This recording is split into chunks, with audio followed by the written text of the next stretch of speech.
Welcome back. आज के इस वीडियो लेक्चर में हम लोग देखेंगे क्रेब्स साइकिल क्या होती है। क्रेब्स साइकिल एक सेलुलर रेस्पिरेशन का इम्पॉर्टेंट स्टेप है। अगर इसको समझना है तो क्रेब्स साइकिल के पहले की जो स्टेप है उसको समझना ज़रूरी है। अगर यहाँ पे ग्लूकोज से स्टार्ट करें जो कि रेस्पिरेशन का एक रॉ मटेरियल है, ये ग्लाइकोलिसिस के द्वारा पायरुविक एसिड में चेंज होगा और ये जो पायरुविक एसिड है इसके दो मॉलिक्यूल बनते हैं। एक्चुअली में ग्लूकोज में कितने कार्बन है? 6 कार्बन। जैसे यहाँ पे देखिए 1 2 3 4 5 6। ये ब्रेक होगा ग्लाइकोलिसिस की 10 स्टेप के द्वारा दो मॉलिक्यूल बनेंगे पायरुविक एसिड के। और ये जो दो मॉलिक्यूल पायरुविक एसिड का है एक दूसरे स्टेप जिसको link step, gateway step, transition step या फिर ऑक्सीडेटिव डिकार्बोक्सिलेशन बोला जाता है। इस प्रोसेस के द्वारा पायरुविक एसिड दो मॉलिक्यूल्स किस में चेंज हो जाएगा? एसिटिल कोएंजाइम ए के बनाता है। अब यहाँ पे ये दो मॉलिक्यूल्स है तो एसिटाइल कोएंजाइम ए के भी दो मॉलिक्यूल्स बनेंगे। अब ये जो मॉलिक्यूल्स है ये क्रेब्स साइकिल में एंटर करेगा। अब यहाँ पे यही एंटर करता है, इसीलिए इसको सबस्ट्रेट एंट्रेंट भी बोला जाता है। और यहाँ पर इसके द्वारा एक्सेप्ट होता है तो ये क्रेब्स साइकिल का क्या होता है? एक्सेप्टर मॉलिक्यूल, या आप इसको ऐसे भी बोल सकते हैं, दिस इज द यानी कि oxaloacetic acid is the acceptor molecule या first member of the Krebs cycle.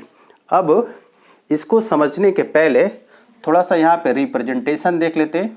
ये जो पूरा क्रेब्स साइकिल के यहाँ पे स्टेप बना रखा है हमने, इसको थोड़ा सा शॉर्ट फॉर्म में यहाँ पे देख लेते हैं।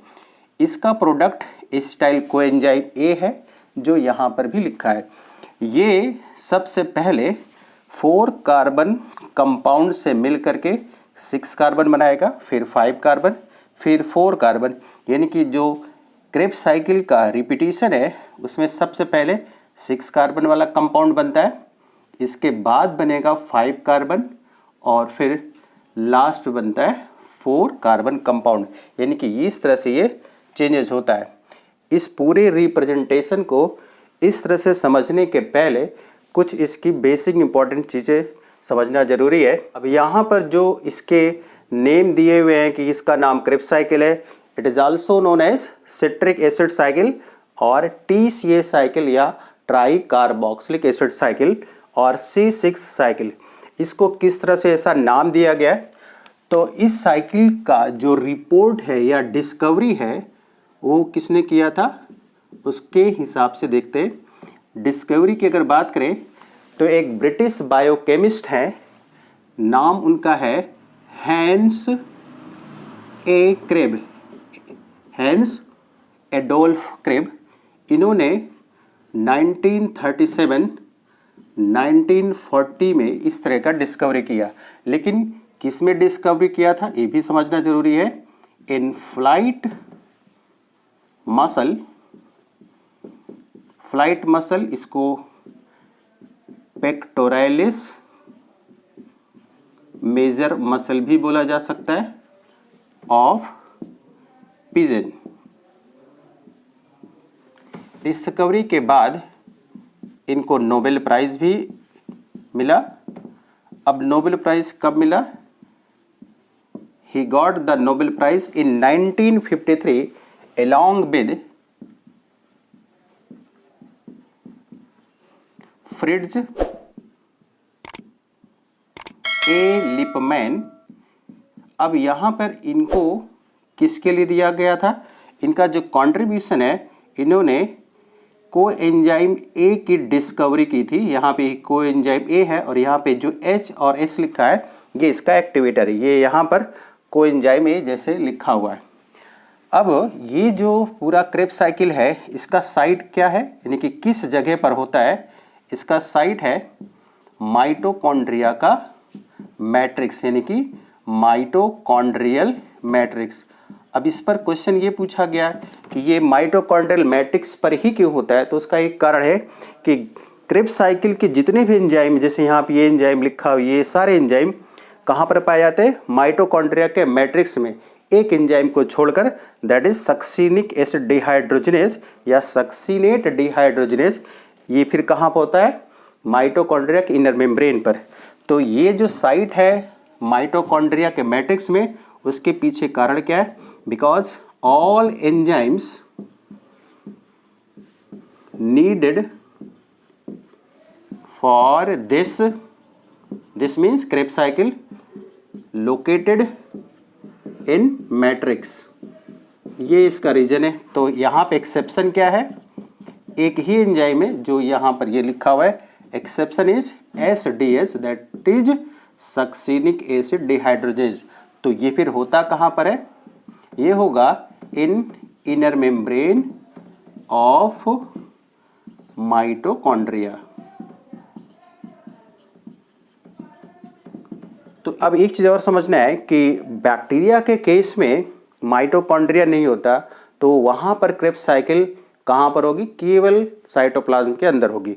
अब जरा इस स्टेप को देखते हैं कि कैसे कैसे ये स्टेप कंप्लीट होता है। अगर इसके स्टेप की बात करें तो ये कुल 10 स्टेप में कंप्लीट होता है। तो यहाँ पर देखिए, ये पहला स्टेप, यहाँ पे दूसरा स्टेप, ये तीसरा स्टेप, ये चौथा, ये पांचवा, ये यहाँ पर ये छठवां स्टेप है, ये सातवां स्टेप, आठवां, नौवां और 10वां। यहाँ पर ये जो मॉलिक्यूल बनता है लिंक स्टेप के द्वारा, ये ऑक्जेलो एसिटिक एसिड के द्वारा एक्सेप्ट कर लिया जाता है, क्योंकि ये क्या है? क्रेब्स साइकिल का एक्सेप्टर मॉलिक्यूल है। अब ये कुल कितने कार्बन का है? 4 कार्बन कंपाउंड होता है। और यहाँ पर अगर इसकी बात करें तो इसमें 2 कार्बन है। देखिए ये क्या है? C, और यहाँ पर भी C है। ये जो C है कोएंजाइम का पोर्शन है, इसलिए इसको कार्बन की काउंटिंग में नहीं गिनेंगे। केवल यहाँ पर क्या है? ये 2 कार्बन है और यहाँ पर ये 4 कार्बन है। तो इन दोनों के कॉम्बिनेशन से एक कंपाउंड बनता है citric acid. This is the first stable compound, hence the Krebs cycle commonly known as citric acid cycle. तो ये सिट्रिक एसिड साइकिल की वजह से इसका दूसरा नाम पड़ा है। अब यहाँ पे ये क्यों बोला गया है? TCA यानी कि ट्राई कार्बोक्सिलिक एसिड साइकिल। इसके पीछे 2 कारण हैं। एक कारण तो ये है सिट्रिक एसिड है। इसमें देखिए ये सिट्रिक एसिड का फार्मूला लिखा हुआ, इसमें 3 कार्बोक्सिलिक ग्रुप है, इसलिए इसका नाम है ट्राई कार्बोक्सिलिक एसिड साइकिल। दूसरा कारण ये है कि इस पूरे साइकिल में 3 तरह के एसिड बनते हैं। एक तो 6 कार्बन वाला एसिड बनता है। 6 कार्बन वाला एसिड ये, जैसे यहाँ पे देखिए लिखा हुआ 6 कार्बन, ए भी 6 कार्बन है, यहाँ पे लिखा हुआ ए भी 6 कार्बन है, यहाँ पे लिखा हुआ है, और ए भी 6 कार्बन एसिड है। तो 6 कार्बन एसिड बन रहा है। उसके बाद क्या बन रहा है? 5 कार्बन एसिड। इसकी संख्या केवल एक ही है। क्वेश्चन ये पूछा गया है, only 5 carbon containing acid produced in Krebs cycle is alpha keto glutaric acid. इसके बाद यहाँ पे 4 कार्बन, 4 4 4, इस तरह से ये है 4 कार्बन। तो पहला कारण जो इसके बोलने का है वो ये है कि जो सिट्रिक एसिड है उसमें एक नहीं 3 कार्बोक्सिलिक ग्रुप है। और दूसरा कारण क्या है? इसमें 3 तरह के एसिड बनते, 6 कार्बन वाले, 5 कार्बन वाले और 4 कार्बन वाले। अब इसको C6 क्यों बोला गया, इसको भी देख लेते हैं। ये जो सिट्रिक एसिड है इसमें कुल 6 कार्बन है। अगर यहाँ पे देखेंगे तो पहला कार्बन ये, दूसरा ये, तीसरा ये, चौथा ये, पांचवा ये, छठवां ये, यानी कि जो फर्स्ट स्टेबल कंपाउंड है इस सिट्रिक एसिड साइकिल का, उसमें टोटल नंबर ऑफ कार्बन है 6, इसलिए इस साइकिल को बोला गया C6 साइकिल। अब जरा इस पूरे के स्टेप को एक एक करके देखते हैं। ये जो सिट्रिक एसिड है ये कंडेंसेशन एंजाइम के द्वारा प्रोड्यूस होता है। एक्चुअली में ये एक प्रकार का एल्डोल कंडेंसेशन है, और इसमें जो एंजाइम है वो है सिट्रेट सिंथेज या सिट्रेट लाइगेज एंजाइम भी बोला जा सकता है, जो कि 6 कार्बन एसिड है।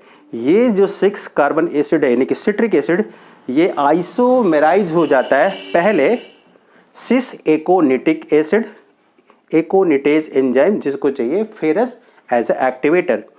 सिस एकोनिटिक एसिड आइसोसिट्रिक एसिड में आइसोमेराइज हो जाएगा, एंजाइम वही होगा, लेकिन यहाँ पर एक मॉलिक्यूल वाटर का ऐड होता है। वाटर मॉलिक्यूल यहाँ पर भी ऐड हो रहा है, लेकिन दूसरे स्टेप में डिहाइड्रेशन होता है तो यहाँ पर एक वाटर मॉलिक्यूल निकलता भी है।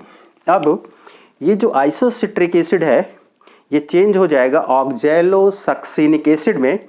अब यहाँ पर इसमें से हाइड्रोजन निकलेगा, यानी कि होगा डिहाइड्रोजनेशन, और उस निकले हुए हाइड्रोजन को कोएंजाइम फर्स्ट एक्सेप्ट कर लेगा, यानी कि NAD एक्सेप्ट करेगा, तो ये चेंज हो जाएगा NADH2 में।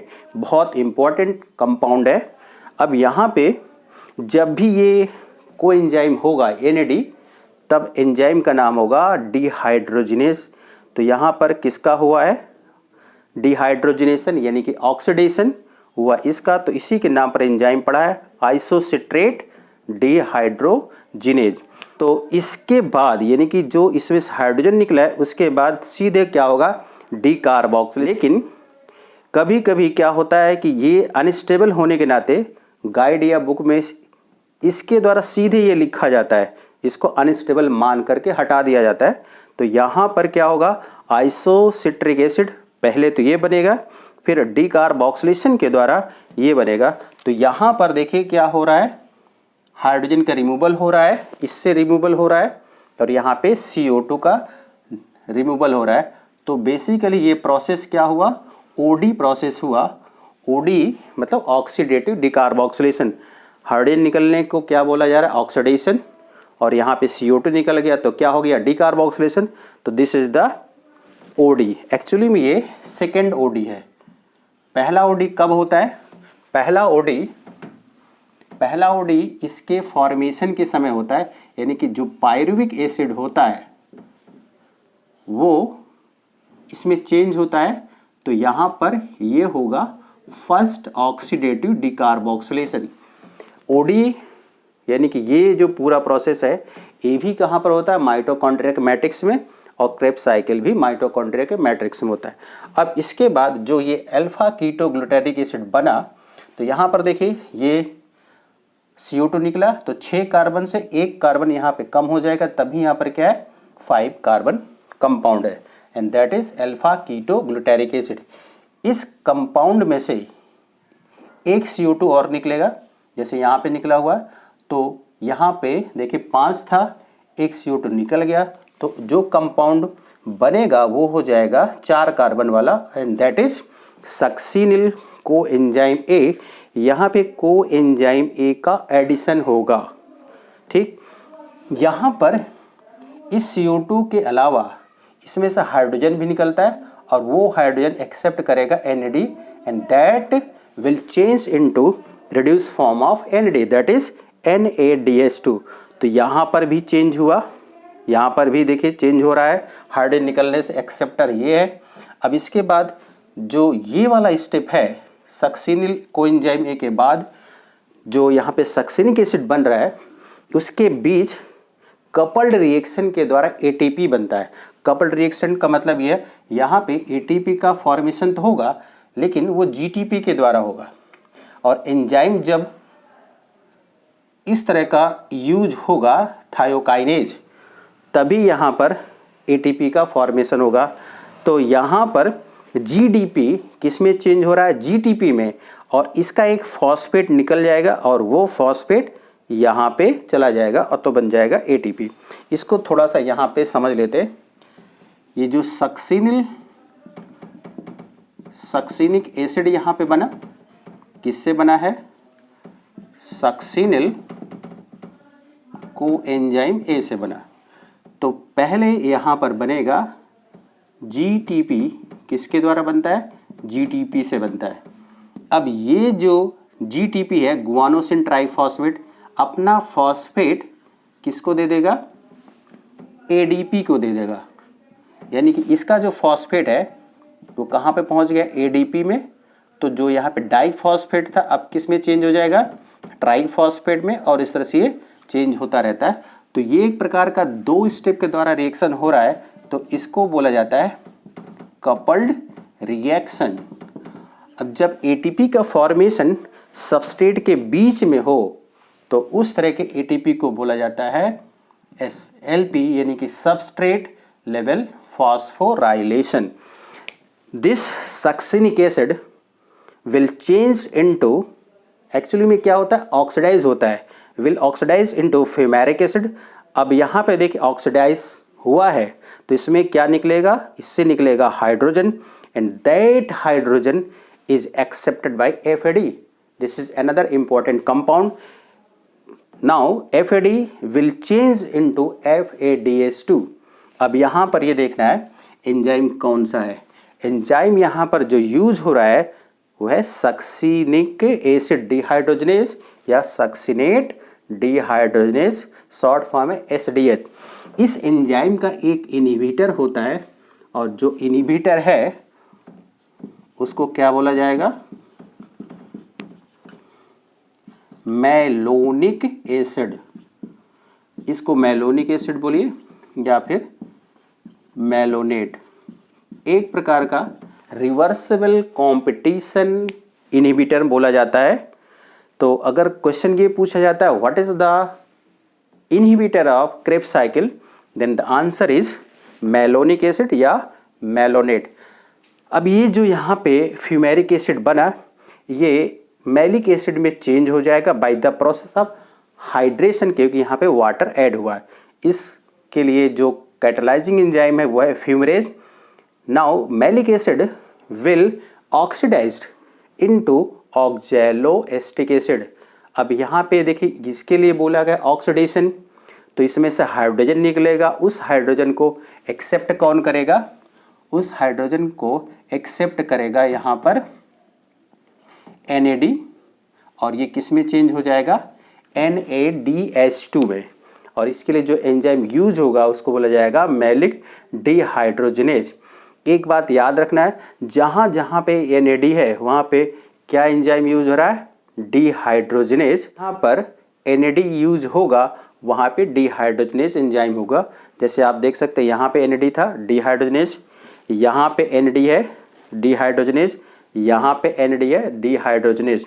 लेकिन इस डिहाइड्रोजनेज की एक खास बात यह है कि जो पायरुविक एसिड को चेंज करने वाला इसमें एंजाइम होता है वो है पायरुविक एसिड डिहाइड्रोजनेज। वो काफ़ी मिलता जुलता है। इसके लिए भी कई सारे फैक्टर की जरूरत पड़ती है। जैसे क्या क्या इसके लिए जरूरत पड़ सकती है, लाइपोइक एसिड की जरूरत पड़ सकती है, थियामिन पायरोफॉस्फेट की जरूरत पड़ सकती है, कोएंजाइम ए की जरूरत पड़ सकती है, जैसे कि यहाँ पर देखो लिखा हुआ है कोएंजाइम ए। जब ये कोएंजाइम ए यहाँ पे जाता है तो ये बनता है, बाद में ये इसमें जब चेंज होता है तो ये कोएंजाइम निकल जाता है और ये कोएंजाइम इस तरह से ऐड होता रहता है। अब यहाँ पर ये जो लास्ट में बना है कंपाउंड, ये यहीं से शुरू होता है पूरा क्रेब्स साइकिल और ये लास्ट में बनता है, जिससे ये पूरा साइकिल क्या है, एक कंटिन्यूअस फॉर्म में चलता रहे। इसके बाद हम लोग देख लेते हैं कि क्रेब्स साइकिल का क्या कंक्लूजन है। एक्चुअली में जो क्रेब्स साइकिल होती है वो 2 बार होती है, क्योंकि यहाँ पर ये 2 मॉलिक्यूल्स बनता है, एस्टाइल कोएंजाइम के 2 मॉलिक्यूल बनने की वजह से। और यहाँ पर आप इसको समझेगी कि एक मॉलिक्यूल से ये हो रहा है। तो यहाँ पर जब एक मॉलिक्यूल से पूरा क्रेब्स साइकिल कंप्लीट होगा तो क्या क्या प्रोडक्ट बन सकता है। पहला देखते हैं, नंबर 1 कंक्लूजन, टोटल ऑक्सीडेशन कितनी बार होगा, 4 टाइम्स। अब ये जो 4 टाइम्स लिखा है इसको जरा कैसे समझेंगे, 3 टाइम्स NAD, यानी कि यहाँ आप देखिए NAD यहाँ पे लिखा हुआ है, NAD यहाँ पे लिखा हुआ है, NAD यहाँ पे लिखा हुआ है, और 1 टाइम FAD यहाँ पर है 8वें स्टेप में। टोटल ATP कितना बनेगा, टोटल ATP बनता है, एक क्रेब्स साइकिल की बात हो रही है तो यहाँ पर हो जाएगा 12 ATP। अब जरा इसको समझते हैं कैसे होगा। जब एक NADH2 ETC में एंटर करेगा तो उससे 3 ATP बनती है। तो यहाँ पर देखिए टोटल तो कितना है, ये आप इसको समझे इस तरह समझेंगे, ये 3 टाइम्स NADH2 बनाया होगा और ये 1 टाइम बनाया है FADH2, तो 9 ATP किससे बनेगा, फ्रॉम 3NADH2 से बनेगा, 2 ATP किससे बनेगा, 1 FADH2 से बनेगा, और यहाँ पे एक ATP बनता है from SLP that is substrate level phosphorylation, जो यहाँ पे आप समझ चुके हैं। लेकिन ये दोनों जो ATP यहाँ पे बनेगा, ये टोटल है 11 ATP, लेकिन ये SLP से नहीं बनेगा, ये बनेगा ऑक्सीडेटिव फॉस्फोराइलेशन, जो कि क्रेब्स साइकिल के आगे वाले स्टेप है, यानी कि ETC में बनेगा।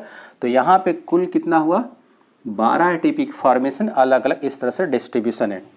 अब यहाँ पे नेट वाटर एडेड, ये कितना ऐड होगा, ये होगा 3H2O। कहाँ कहाँ पर ऐड होता है, 3 स्टेप में ऐड होता है, पहले स्टेप में, थर्ड स्टेप में और 9th स्टेप में ऐड होता है। अब इसका जरा देख लेते हैं। ये पहला स्टेप था, वाटर ऐड हुआ, ये तीसरा स्टेप है, वाटर ऐड हुआ, और ये 9th स्टेप है, वाटर ऐड हुआ। तो यहाँ पर 3 वाटर का एडिशन हुआ। अब नेक्स्ट है नंबर ऑफ CO2 इवॉल्व, यानी कि कितना CO2 निकलता है। अगर क्रेब्स साइकिल की बात करें तो 2 जगह CO2 आप देख रहे हैं, एक CO2 तो यहाँ पर ये निकला हुआ है और एक CO2 यहाँ पर ये निकला हुआ है। तो यहाँ पर 2 CO2 का रिलीज हो रहा है। इसके बाद अगर हम नेक्स्ट स्टेप की ओर देखें कि जो ये NADH2 बना है वो कहाँ कहाँ बनता है, 4th स्टेप में, 6th स्टेप में, और जो 10th स्टेप है वहीं पर बनता है NADH2।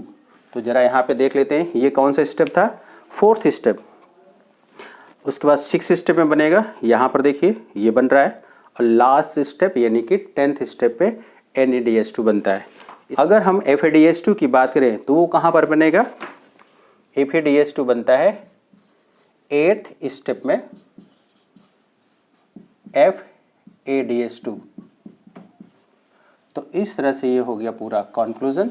ये है एक क्रेब्स साइकिल का। अब क्रेब्स साइकिल 2 बार होती है एक ग्लूकोज के मॉलिक्यूल के यूज होने पर, तो इसको अगर हम डबल कर दें तो पूरा जो कंक्लूजन है वो भी डबल हो जाएगा। अगर हम ये कहें कि क्रेब्स साइकिल में जो टोटल ATP बनता है वो कितना होगा, टोटल बोल रहे हैं 2 मॉलिक्यूल की वजह से, इसके 2 मॉलिक्यूल से, तो यहाँ पे तो एक का है कितना, 12 है, तो 2 का कितना हो जाएगा, वो हो जाएगा 12 × 2, यानी कि हो जाएगा 24 ATP। यहाँ पे देखिए 3H2 है, ये 6H2 हो जाएगा, ये यहाँ पर क्या है 2, अभी डबल करेंगे कितना हो जाएगा 4 CO2। अभी तक आपने देखा कि जो यहाँ पे कंक्लूजन है उसमें 3H2O है और 2 CO2 है। इसको अगर समझना है तो जो एरोबिक इक्वेशन होती है उसको लिख के समझना पड़ेगा। अब यहाँ पे लिखा हुआ है 6H2O। अभी जो 6H2 है उसको ज़रा यहाँ पे समझ लेते हैं। एक क्रेब्स साइकिल में 3 ऐसे पॉइंट है जहाँ पे वाटर मॉलिक्यूल ऐड होते हैं एक क्रेब्स साइकिल में। तो 2 बार क्रेब्स साइकिल होती है तो टोटल कितना हो जाएगा 6H2O, और यहाँ पर ये 6H2O लिखा हुआ है। अब इसको देख लेते हैं 6CO2। अगर हम इस पूरे क्रेब्स साइकिल की बात करें, एक क्रेब्स साइकिल में 2 CO2 बनता है, एक 5वें स्टेप में और यहाँ पे एक 6वें स्टेप में। अब एक में 2 बनता है और क्रेब्स साइकिल 2 बार होता है तो टोटल हो जाएगा 4। लेकिन 2 और कहाँ पे होता है, पायरुविक एसिड जब इसमें चेंज होता है तब भी 2 CO2 का रिमूवल होगा, तो 4 तो इसमें रिमूवल हुआ और 2 यहाँ पे, तो 4 + 2 टोटल कितना हो जाएगा 6 CO2। अब जो यहाँ पे ऑक्सीजन है इसका कैसे यहाँ पे कैलकुलेशन समझेंगे। ये जो 6 CO2 है ये जब सेलुलर रेस्पिरेशन का लास्ट स्टेप होगा यानी कि ETC या आप इसको बोल सकते ETS, तो यहाँ पर oxygen as a terminal electron acceptor होता है। तो यहाँ पे जो ऑक्सीजन है वो किस में रिड्यूस हो जाता है, वाटर में। तो यहाँ पर इसका भी कैलकुलेशन हो गया, इसका भी। अब ये कैसे बनेगा, ये स्टेप है ETC का। तो फिलहाल हमारा टॉपिक जो था वो था क्रेब्स साइकिल। इस तरह से इसको समझा जा सकता है।